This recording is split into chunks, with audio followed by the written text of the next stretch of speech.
Yeah, that's a very important question and has to do with what I mentioned earlier, but I'm going to expand on this. I want to highlight that in people with excess body fat, visceral fat isn't just a storage site. Yeah, this adipose tissue, fat tissue, becomes metabolically active and releases substances called adipokines, which trigger inflammation throughout the body. Key adipokines like TNF alpha, interleukin 6 increase insulin resistance and inflammation, while leptin, another molecule secreted from the adipose tissue, is a hormone that controls appetite but also contributes to inflammation. I want to highlight that the main drivers of inflammation are immune cells called macrophages, which infiltrate the visceral fat and release even more inflammatory molecules. So this makes visceral fat much more harmful than, for example, the fat stored under the skin. Now, this inflammation creates a vicious circle. Yeah, as visceral fat releases inflammatory signals, it worsens insulin resistance and slow metabolism, causing the body to store more fat and ramp up the inflammation even further. Okay, so now I told you about visceral fats and its contribution to metabolism and inflammation. So let me tell you how intermittent fasting impacts these processes. So intermittent fasting initiates a metabolic shift of the body from relying mainly on glucose energy to break down fat stores, particularly visceral fat, for fuel. This shift not only helps reduce the overall fat deposits, but also specifically targets visceral fat that's responsible for driving inflammation and metabolic disturbances.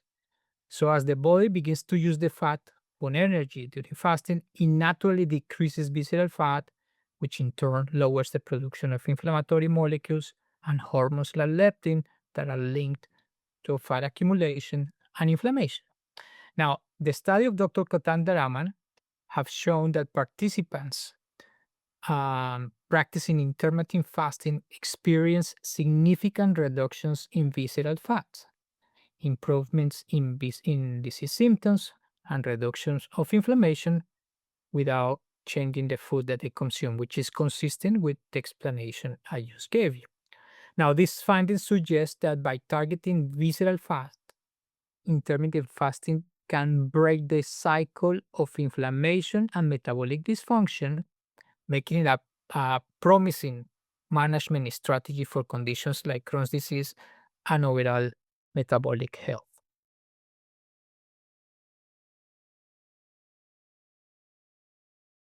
Yeah, that's another very important question. So, for real world Crohn's disease management, time restricting feeding or intermittent fasting appears suitable as a low cost adjunctive strategy.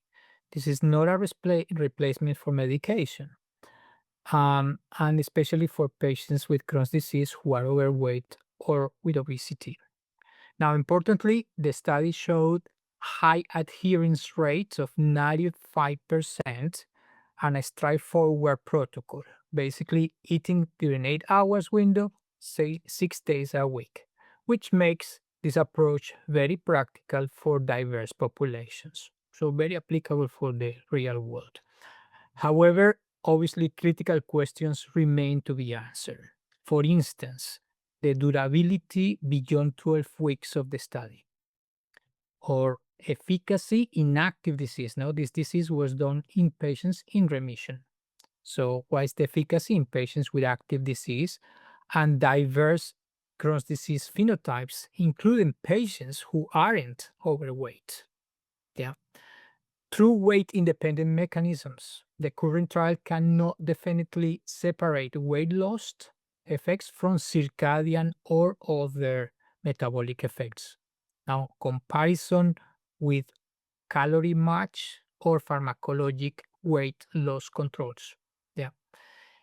The impact of fasting on hard clinical endpoints like hospitalization, surgeries, mucosal healing. That would be very important if we can demonstrate also an impact on those. Thus, more research is needed, and larger, multi-center, longer duration trials with mechanistic endpoints are essential before a broad clinical endorsement. However, from my point of view, as a person without Crohn's disease and who adopted intermittent fasting as a daily routine for several years, if patients with Crohn's disease would like to adopt this straightforward strategy, it is still important to do it under medical supervision.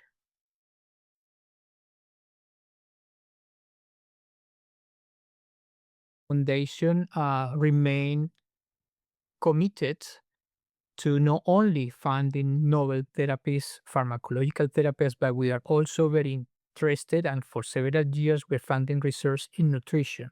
What should we eat and when do we want to eat? And in particular, we coined the concept of precision nutrition, the idea of tailoring the right diet to the right patient at the right time. So what to eat, when to eat is part of that concept of precision nutrition. And Dr. Kothandaraman has been working with us as a principal investigator in these efforts. So we're very proud of her findings and look forward to more research coming down the road.